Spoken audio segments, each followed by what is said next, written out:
자, 제 119회차 전산 세무 2급 실기 5-2번입니다. 자, 마지막 문제가 되겠습니다. 자, 이 문제도 역시 전체 정답으로 인정있는 회차이고요. 기속이 다르기 때문에 전체 정답으로 인정을 했고, 여러분들은 연습하실 때 2025년도 걸로 연습을 해주시면 되겠습니다. 자, 다음은 영업부서에 재직 중인 윤지원 사원의 연말정산 관련 자료입니다.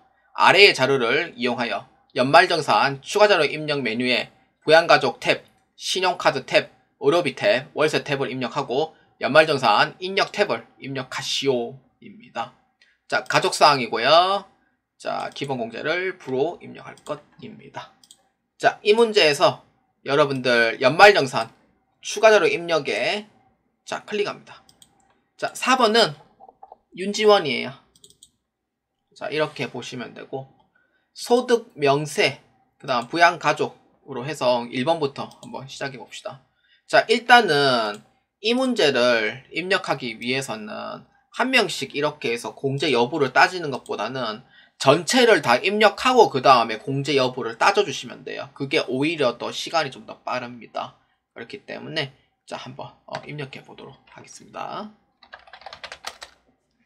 자, 일단 이렇게 해서 입력을 했고, 자, 하나씩 봅시다. 강모친입니다. 배당 소득금액 2,500만원, 주거 형편상 별거직입니다. 배당 소득금액은 금융소득은 기준이 얼마죠? 그렇죠, 2천만원이죠. 2천만원 이하면은 소득이 없는 걸로 봐요. 근데 2천만원 초과하면은 소득이 당연히 100만원 넘는 걸로 봅니다. 그렇기 때문에 2,500만원이니까 공제 대상이 아니고, 주거 형평상 별거중은 소득이 없어도 근데 부양가족으로 같이 사는 사람으로 봐요. 하지만 강모치는 배당 소득 금액이 너무 높습니다. 그래서 부로 해주셔야 돼요. 자, 그 다음 두 번째 이아림입니다. 일용 근로소득 금액 500만원. 뭐 그냥 취미로 그냥 일 다니는 거네요, 거의. 그렇기 때문에 이아림은 일용 근로소득은요, 일용은 완납적 원천징수잖아요. 그래서 세금을 납부함으로써 모든 게 0이 돼요. 그렇기 때문에 소득 자체가 안 잡히는 거예요. 이렇게. 그래서 이아림에 해당하는 배우자는 배우자로 보아주시면 됩니다. 그 다음에 윤지아 장애인 복지법상 장애인 해가지고 20세 이하의 장애인 복지법상 장애인 잡아주시면 되고, 그 다음에 윤수아는 9기에 유학 중인데 이제 기숙사 학교라든지, 그러니까 그 다음에 외국 유학 있잖아요. 기숙사 학교라든지 외국 유학인 경우에는 무조건 소득이 100만원 이하면은, 그러니까 그 등록금 벌려고 이제 알바하시는 분도 있거든요. 소득이 100만원 이하면은 무조건 공제 대상으로 봐주시면 돼요. 그래서 국외에 있든 국내에 있든 떨어져 있어도 무조건 같이 사는 사람을 봐요, 윤수아는. 그래서 20세 이하고요. 그 다음에 윤지수는 이제 올해 태어났죠. 이거를 셋째로 봐주시면 되겠습니다. 제가 보기엔 취미로 일 다니는 것보다는 그냥 좀 집에 있으면 좀 심심하니까 또 임신도 했고 이러다 보니까 그냥 한번 그냥 일 좀 조금 다니고 그랬던 것 같아요. 자, 셋째입니다. 그리고 출산 입양에. 그리고 결혼은 이미 했으니 결혼세 공제는 적용이 안 돼요. 그리고 그 생애, 그러니까 소득 명세 중에서 올해 이제 또 새로 생긴 게, 요 라인 없나? 아, 출산지원금 1회와 2회가 있는데, 이 출산지원금 1회하고 2회가 있으면은 여기에다 그냥 넣어주시면 되고요. 출산지원금은 문제에서 없는 것 같아요. 그래서 그냥 넘어가도록 하겠습니다. 자, 이렇게 해서 부양가족을 다 입력을 했고요. 그 다음에 2번 연말정산 관련 추가 자료입니다. 모든 자료는 국세청에서 제공된 자료라고 가정합니다. 보장성 보험료. 보험료는 나이 제한과 소득 제한 다 봐요. 그렇기 때문에 강모치는 해당 사항이 안 돼요. 왜냐면은 배당 소득이 2,500만원이기 때문에 해당 사항이 안 되고, 윤지연하고 윤지아만 해당이 됩니다. 그래서 윤지연의 보험료 쪽을 클릭해서 보장성 보험 일반에 실수한 80만원 넣어주고, 그리고 윤지아 쪽으로 해서 이제 보험을 100만원 넣어주시면 돼요. 장애인이잖아요. 그래서 장애인 보장성 보험료 100만원 이렇게 넣으면 돼요. 장애인 보장성 안 넣으면은 감점 대상이 돼요. 그 다음에 교육비. 교육비는 나이 제한은 안 받지만 소득은 봅니다. 그렇기 때문에 자녀 3명 다 소득은 없어요. 그래서 강모치는 직계존속이고 본인만 되기 때문에 안 되고, 윤지아하고 윤수아만 됩니다. 그래서 윤지아는 장애인 특수교육비가 존재합니다. 그래서 이거를 어떻게 입력할 거냐, 그 부분이 조금 고민인데, 저도 그 교육비인 경우에는 장애인 특수교육비 따로 봅니다. 그래서 120만원. 그 다음에 체험학습비는 한도 얼마? 30만원. 교부복은 한도 50이에요. 그렇기 때문에 30, 20 얼마? 50 이렇게 해줘요. 자, 이렇게 해서 넣어주면 돼요. 장애인 특수교육비는 나이 제한 소득 제한 일치 안 받습니다. 참고로. 그리고 교복과 체험학습비는 일단 일반으로 넣어주셔야 돼요. 법령상 일반으로 되어 있기 때문에 일반으로 넣어주면 되고요. 그 다음에 윤수아는 국외 교육비입니다. 교육은 국내든 외국이든 관계없어요. 근데 의료비는, 해외 의료비는 공제 대상이 안 되는 거 아시죠? 근데 교육비는 국내든 해외든 배움에 장애가 생겨서는 안 된다 라는 취지라고 보면은 국외 교육기관은 1000만원 다 떼놓아도 됩니다. 뭐 한도는 300만원까지니까. 자, 이렇게 보면 돼요. 그 다음에 의료비. 의료비는 의료비 칸에 클릭합니다. 의료비는 나이 제한과 소득 제한을 안 받아요. 그렇기 때문에 이하린과 윤수아 쪽이고요. 저 산후조리 비용 말 엄청 많았던데 예전에.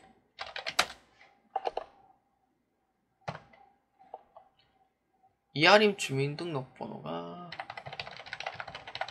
이렇게 넣으면 되고, 본인 등 해당 여부는 일반. 그 다음에 국세청장. 금액 얼마? 질병치료비 100만원. 산후조리원은 따로 넣을게요. 그냥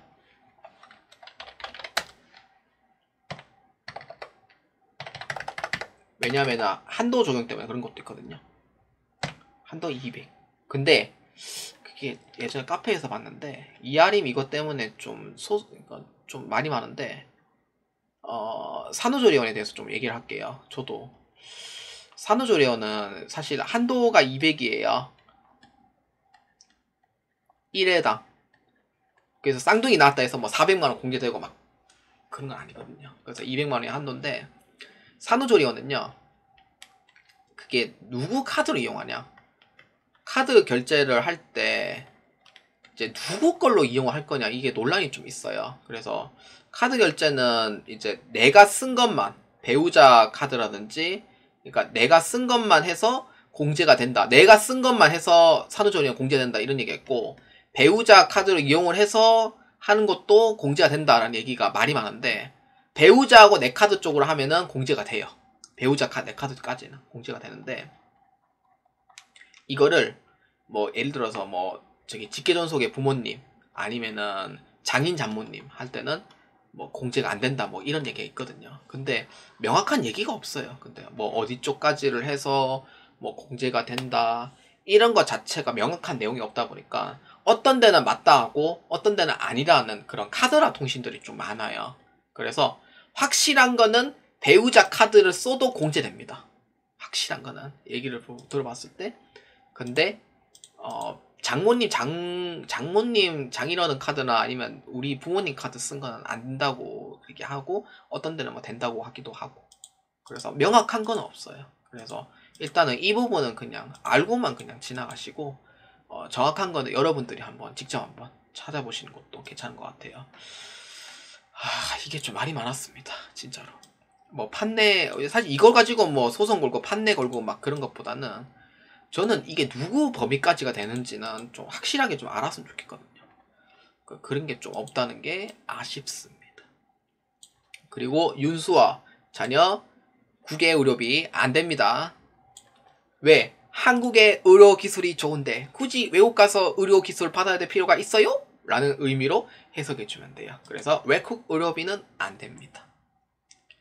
그 다음에 신용카드 쪽에 자 클릭합니다. 신용카드는 나이자는 안 보지만 소득은 봐요. 그리고 형제자매 카드 공제 안 돼요. 근데 이 문제에서는 뭐 형제자매 없으니까 넘어갑시다. 그래서 윤지연은 얼마냐면은 3,820만원인데 보장성 보험료가 포함되어 있네요. 어떻게 하면 돼요? 자, 보장성 보험료 포함되어 있다. 아, 그렇지. 빼야죠. 그렇죠. 빼야 되기 때문에 3,740만원 넣어주셔야 돼요. 보험료 카드는 카드 공제 인정 안 돼요. 그래서 그 부분 빼주시면 되고, 이하림 직불 카드 질병치료비 100만원 포함. 뭐 이건 그냥 넣어주면 돼. 의료비는 중복돼요. 그래서 신용카드 외에 도서, 대중교통, 전통시장 없다. 아, 편리합니다. 네, 이렇게. 자, 그 다음에 월세. 네, 월세. 자, 한번 입력해 볼까요? 연말정산 자료 입력에. 아니다, 여기 있다. 월세. 네. 자, 월세액이고 여기 넣어주면 돼요. 월세 세액공제는 저도 월세 잠시만요. 저도 월세로 살거든요. 월세로 사는 이유가 그 월세 세액공제를 좀 받기 위함도 있어요. 전세는 월세 세액공제 못 받거든요. 그래서 요새는 전세 사기도 워낙 많다다 보니까 저도 전세로 들어가겠다는 게 두려움이 좀 많이 커요. 그래서 좀 보증금 싸게 해서 임대료 좀 싼 데로 지금 해가지고 저도 같이 이제 제 와이프랑 살고 있고요. 그래서 월세로 사는 것 자체가 이게 뭐 나쁜 건 아닌 것 같아요. 왜냐하면 월세세 공제를 받기 위해서, 그러니까 나는 급여가 많은데 차라리 집 사는 걸 그냥 또 말도 안 되는 집값이고 집값도 떨어질 거다라고 예상을 해서 월세를 사시는 분도 꽤 계세요. 예, 그렇기 때문에 이런 이제 월세 세액 공제를 받기 위한 목적으로 월세 사시는 분도 있습니다. 직장인들은 괜찮은데 특히 이제 성시 사업자 아니면은 또 월세 세액 공제는 또 사업자로서는 또 못 받고요.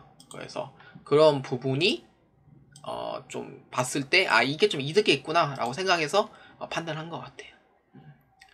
근데 뭐, 자기 집은 있어야 된다 생각하지만, 저도 그 생각을 깨트린 게, 저도 몇 년 전이에요. 그게 불과. 나도 필요 없겠다. 이 집이라는 게.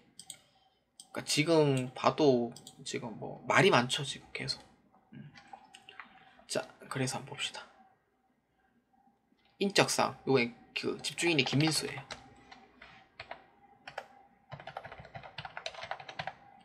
유형 아파트 83m제곱. 그러니까 저기 어디냐면은 서울시 강동구 양재대로 1, 2, 3입니다.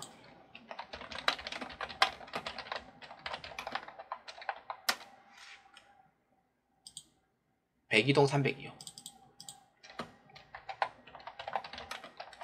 제가 알기로는 강동구도 상당히 비싼 걸로 알고 있거든요. 그러니까 아파트 가격이 또 비싸고 보증금이라든지 그런 부분이 진짜 비싸거든요. 그래서 임대차 계약이 얼마냐면은 2025년 1월 1일부터 12월 말까지.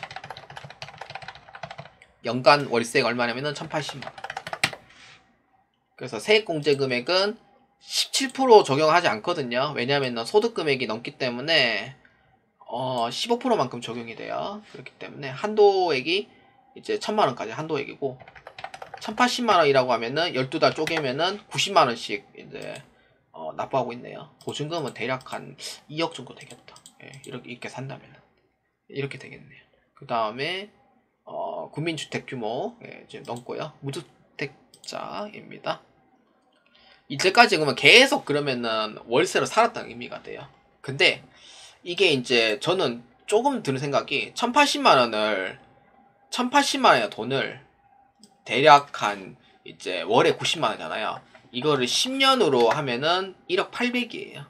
근데 윤수아는 국외 유학 중에다가 윤지수 자녀는 취약전 아동에다가 월세로 이제 이렇게 산다는 거하고, 내가 만약에 집 사가지고 대출금 갚는다고 하면은 저는 이 돈이 이도야 생각해요. 저는. 그리고 이자가 비싸니까 월세로 해가지고 결정을 하지 않았을까. 나 근로자이고 하니까. 그러니까 머리를 쓴 거죠, 이 사람은.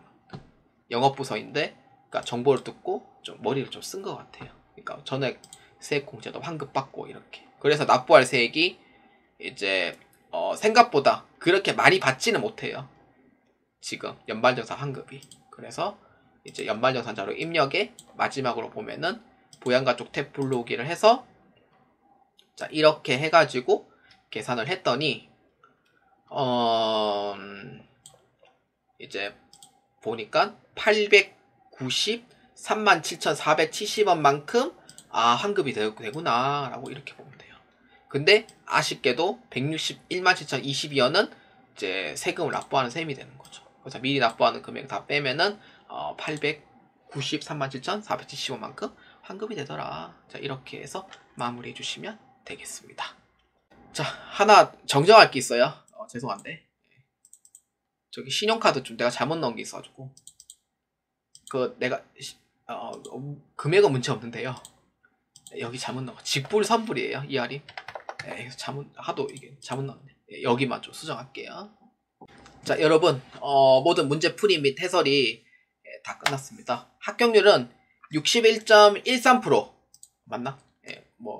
61% 합격률이고요. 이때까지 이제 최고 합격률이라고 저는 생각을 해요. 61%라는 게. 그래서 실기 5번에 전체 정답으로 인정을 했고요. 그래서 기속이 잘못된 부분. 근데 저는 한국세무사회라는 이런 시험 자체가 전산회계 중에 가장 큰 규모의 자격증이거든요. 근데 저는 이러한 큰 오점을 남긴다는 게 저는 솔직히 좀 아쉬운 내용이 들어요. 공정한 시험을 위해서 합격률을 어느 정도 조정을 해서 합격률을 이번에 만약에 합격률이 61%가 아니고 실기가 5번이 다 맞다고 하면은 합격률은 제가 보기엔 한 45% 정도 나올 것 같았어요. 문제도 쉬웠고요 생각보다.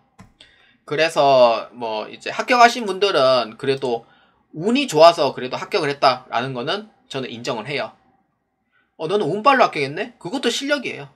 운빨로 합격한 것도 실력이에요 진짜로. 네, 실력이고 그래서 남들이 아유 너는 운빨로 합격했네 이러면서 운도 좋네 이러면서 그렇게 비꼬는 인간들은 그냥 상종 안 하는 게 맞아요.